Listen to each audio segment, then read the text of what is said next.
আজকে আমরা প্রত্যেকে অবগত যে 1268 বঙ্গাব্দের 25শে বৈশাখ কলকাতার জোড়াসাঁকো ঠাকুর পরিবারে জন্মগ্রহণ করেছিলেন এক ক্ষণজন্মা মহাপুরুষ কবিগুরু রবীন্দ্রনাথ ঠাকুর।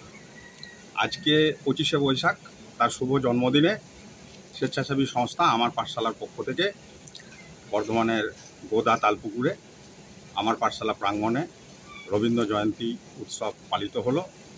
আমরা আজকের দিনে সেই ক্ষণজন্মা মহাপুরুষকে, কবিগুরুকে আমাদের নতমস্তকে প্রণাম জানাই, তার চরণতলে শ্রদ্ধা জানাই, আন্তরিক শ্রদ্ধা জানাই। কারা উপস্থিত ছিলেন? আজকে আমাদের মধ্যে উপস্থিত ছিলেন আমাদের জন্মলগ্ন থেকে যারা আমাদের সঙ্গে আছেন, আমাদের উপদেষ্টা মণ্ডলীর সদস্য মাননীয় শ্যামাপ্রসাদ চৌধুরী মহাশয়, সেই সঙ্গে মাননীয় শেখ জাহাঙ্গীর মহাশয় এবং আমার পাঠশালার সমস্ত সদস্যবৃন্দ, জুয়েলবাবু, মোশারফ বাবু, কালীশঙ্কর বাবু, সুবোধ বাবু এবং আমাদের সঞ্জয় বাবু, স্বপন বাবু, এনারা প্রত্যেকে আমাদের সঙ্গে উপস্থিত ছিলেন।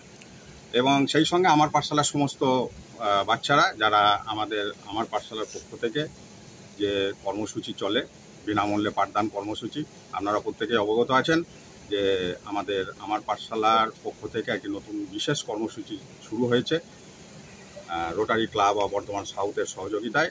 সেটা হচ্ছে বয়স্ক সাক্ষরতা কর্মসূচি। এই বয়স্ক সাক্ষরতা কর্মসূচিরও সদস্যবৃন্দ আজকের এই অনুষ্ঠানে উপস্থিত ছিলেন। মাধ্যমিকের ক্যান্ডিডেটকে সম্বর্ধনা দেওয়া আজকে আমাদের মধ্যে উপস্থিত ছিলেন আমাদের আদর্শ বিদ্যালয়ের, বর্ধমানের আদর্শ বিদ্যালয়ের কৃতি ছাত্র রামিজ রাজা।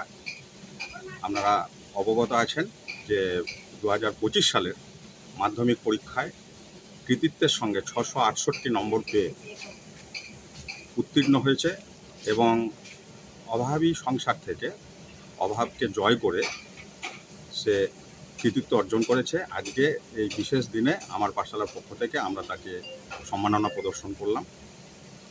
আপনার নাম, পরিচয়? আমার সন্দীপ পাঠক, আমি আমার পাঠশালার সম্পাদক এবং সেই সঙ্গে আজকের এই শুভ দিনে বলি, কবিগুরুর কবিতা অবলম্বনে আমার মাথা নত করে দাও হে তোমার চরণ তুলার তলে।